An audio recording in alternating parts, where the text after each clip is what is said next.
Alright, hey folks, this is the video I said I would make, and I'm wearing the same shirt that I had on today, just in case you're wondering. Alright, so I have you reading this chapter from Macmillan about non-experimental research.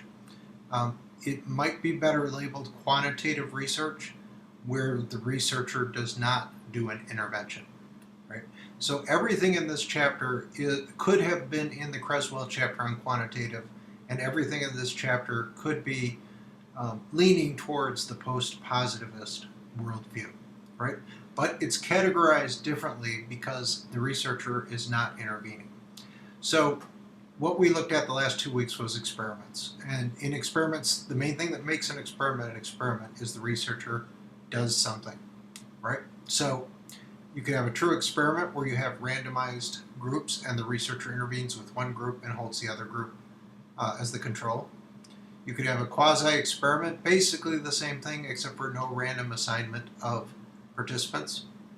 One that we didn't look at in Creswell, but that is common in special education research, is ABA design, and that is where you only have a few participants and you establish a baseline, the A, you do an intervention, the B, you withdraw the intervention, the A, and you see if the pattern follows along with the presence or absence of the intervention.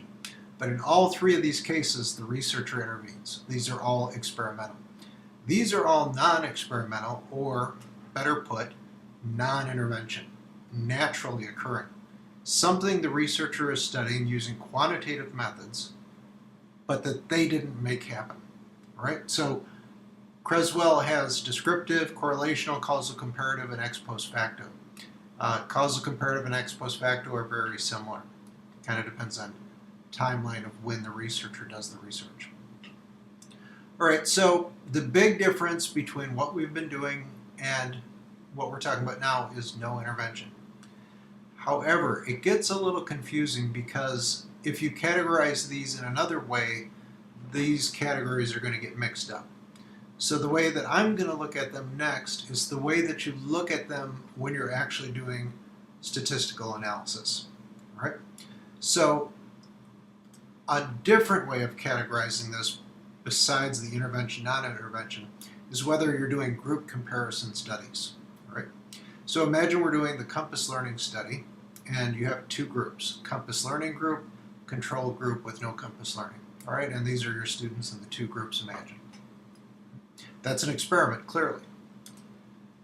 However, it also might be not an experiment. Suppose the district has already been doing Compass Learning with some classes and not using it with other classes. And it's not something that you as the researcher initiated. It's not something that you as the researcher controlled. And yet you were going to study it, and you were going to do many of the same things in your studying of this situation that an experimental researcher would do. You still have the groups of students who naturally occurring are getting it or not getting it, and you're still collecting the same kinds of data that you would have collected in the experimental situation. And so the analysis and much of the methodology is going to be the same, except for that you didn't plan it out. You just found it that was happening and you studied it. Right? So that's group comparison. Now, big theme of this course is that if you can visualize ahead of time what will happen, then you can be effective in your design of research and your implementation of research. So mostly we've talked about that so far in terms of steps of what will happen when you're enacting the whatever it is you're doing and collecting data. But it also really helps if you can visualize the data that you might receive. And especially, I think, seeing or thinking about the data that you might receive from an experiment or causal comparative helps you see how they could be related.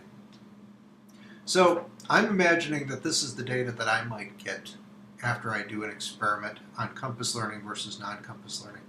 Right? And I have the pre-test for the control group and the post-test for the control group here, and a pre-test and a post-test for the Compass Learning group here. All right, the first thing that I want you to notice in the way that I set up this data is that I have students 1 through 20 here and students 21 through 40 here. The point is, this student is a different student than this student, right? That may seem really obvious, and if I go back to the picture, obviously, this student is not the same as this student. This student is in the Compass Learning Group, this student is in the control group. Two different students, right? Two different groups of students. And when I do the analysis, let's say I'm just going to compare the post to the post and not try to do a growth analysis. Instead, the only thing I'm using the pretest for is to see, let's see, the control group got 60, the Compass group pretest got 60. I'm going to make the case they're comparable, and then I'm just going to look at the post test. So I'm really looking at the post test here and the post test here. But I'm not looking at this number and this number, or this number and this number. What I'm looking at is, how did this group as a whole do, 60.7, versus how did this group as a whole do, 81.25. Now, maybe there's some statistics I could do with that and make some judgments about whether it was statistically significant. But the point is, I'm comparing the whole group as an average to a whole group as an average. Now, whatever statistics I would do with that are probably the same that I would do whether or not I was doing an experiment or using data that was naturally occurring in a causal comparative, what is called a naturally occurring experiment.